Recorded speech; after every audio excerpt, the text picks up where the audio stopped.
Can Zhen Huan, blessed with both beauty and talent, truly outshine all in the imperial harem and enjoy everlasting favor?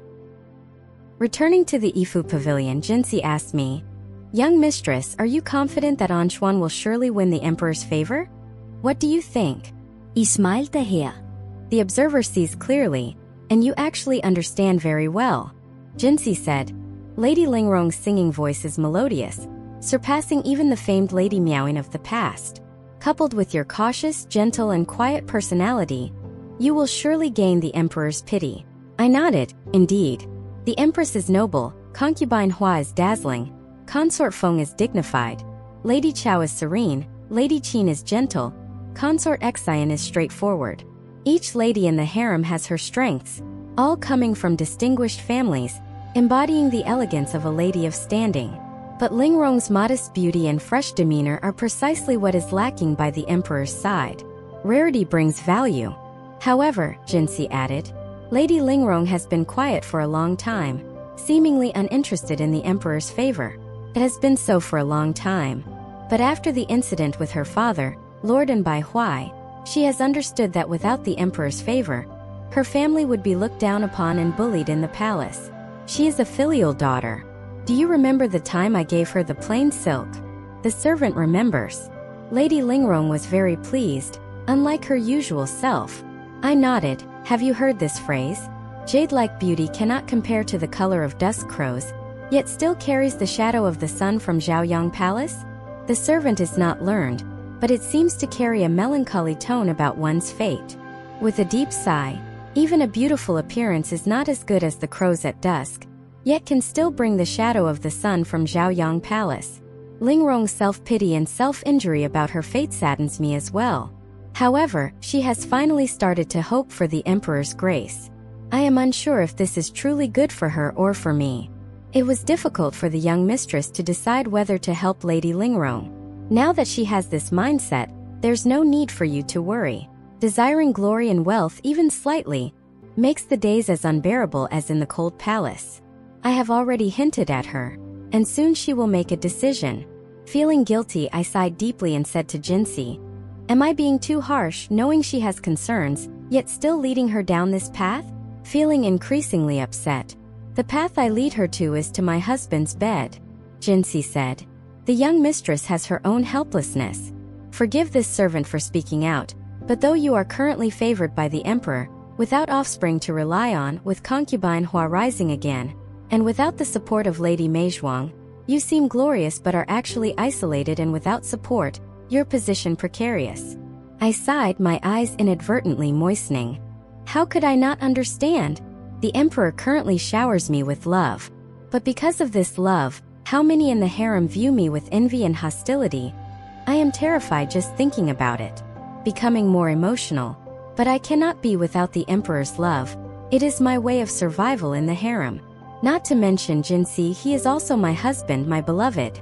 Jinxi straightened her expression and said, please think it over, young mistress. The emperor is not only your husband, but also the husband of all the ladies in the harem. My heart was filled with endless entanglement. The emperor is first and foremost the ruler of the nation, and only then is he my husband. I understand the priorities, but I cannot bear to see Lingrong suffer, nor can I bear to part with the emperor. Jinxi, I am truly helpless. Jinxi knelt down straight. There's no need for the young mistress to belittle herself. Previously, concubine Hua had the support of Lady Li and Chao Ronghua. Now only Lady Chao remains by her side, but it's uncertain if people like Lady Qin, Lady Tian, and Lady Lu might not have intentions to defect. The young mistress urgently needs trustworthy people to assist her. Otherwise, the fate of Lady Lingrong's father could become a warning for your family. Tears glimmered in her eyes. If the young mistress loses her life, what would be the point of seeking the love of the husband? This is the most critical matter of priority. Suddenly enlightened, I quickly helped Jinxi up and spoke from the heart. I truly owe you my thanks. Though I am your mistress, I am still young and sometimes impulsive. You're right, instead of having everyone as an enemy in the future, it's better to support those you can trust. He is the king, and I am destined to share him with others.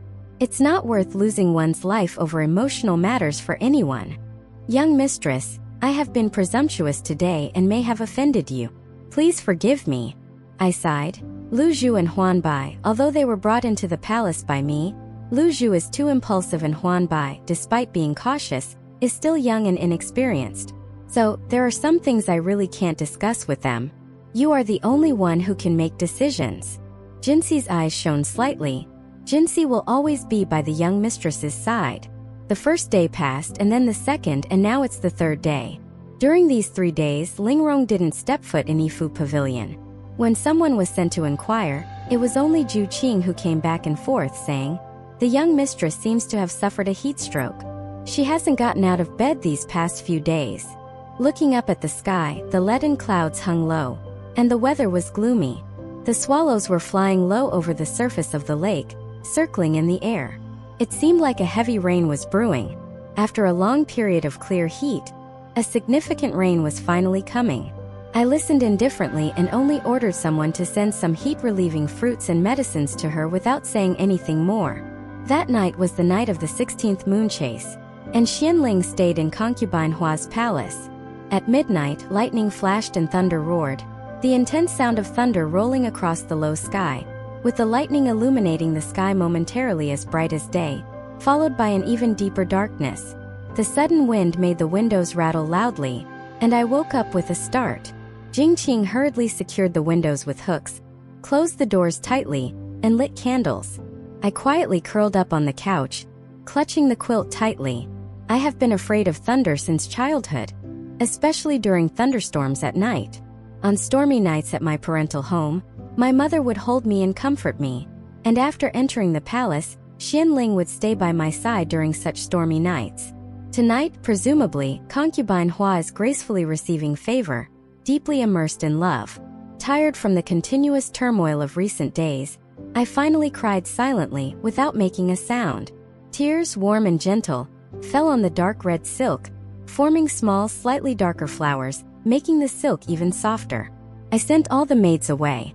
The more afraid I was, the less I wanted anyone to witness my weakness and sorrow.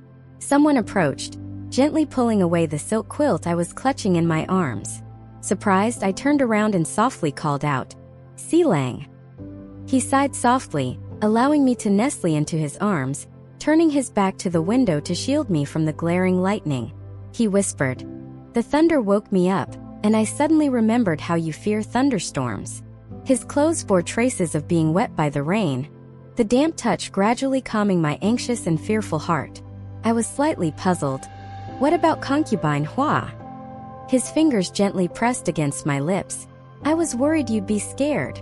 I didn't say much more, as he had already wrapped his arms around me tightly. I didn't want to think any further.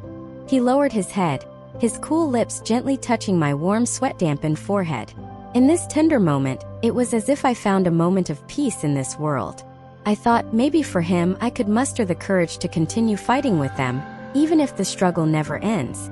Surrounded by the sound of water, the rain poured down refreshing and sweet, spreading all around, leaving only the pure rainwater to wash away the filth of this world, gradually dissipating the long-standing heat. After so long, I could finally have a good night's sleep. With the rain heavy and the wind fierce, I woke up to clear weather. After attending to Xianling as he dressed and left for the court, I lay back down for a while before getting up. The morning light was soft like mist, the air faintly fragrant with grass and the freshness of water. As the door suddenly opened, I saw Lingrong standing alone outside, her complexion slightly flushed, her hair adorned with sparkling dew, shining brightly in the sunlight, almost ethereal. I was slightly surprised and asked, "Why are you here so early? Are you feeling better?" The wind blew, scattering petals and leaves all around, desolate yet vividly colorful. The light was hazy, the sun's rays filtering through the leaves casting a dappled pattern on Lingrong, making her appear dreamlike and illusory. She lifted her face, revealing an exceptionally charming and gentle smile, and with a graceful gesture she said, "Lingrong was once obstinate, as if in illness. Today, having recovered from a long illness, I finally have a clear mind like an epiphany." I smiled knowingly and reached out to her. "Now that you're well, you should come and visit more often." She extended her snow-white arm towards me, smiling. "Lingrong spent a few days embroidering this piece with the plain silk you gifted me. especially to share its beauty with you. We walked hand in hand into the hall and sat opposite each other. On the frost-like plain silk, there was a tree of intertwined peach blossoms, radiant as clouds at dawn, dazzlingly bright. Lingrong smiled softly, her voice gentle as dripping pearls. I thought instead of embroidering a cold crow carrying the shadow of the Zhaoyang sun, why not embroider the spring peach blossoms from the Xiangling garden? That would not let down the luxurious plain silk. I took off a gold phoenix hairpin with a peach blossom design from my hair and inserted it diagonally into her sleek, flat chignon.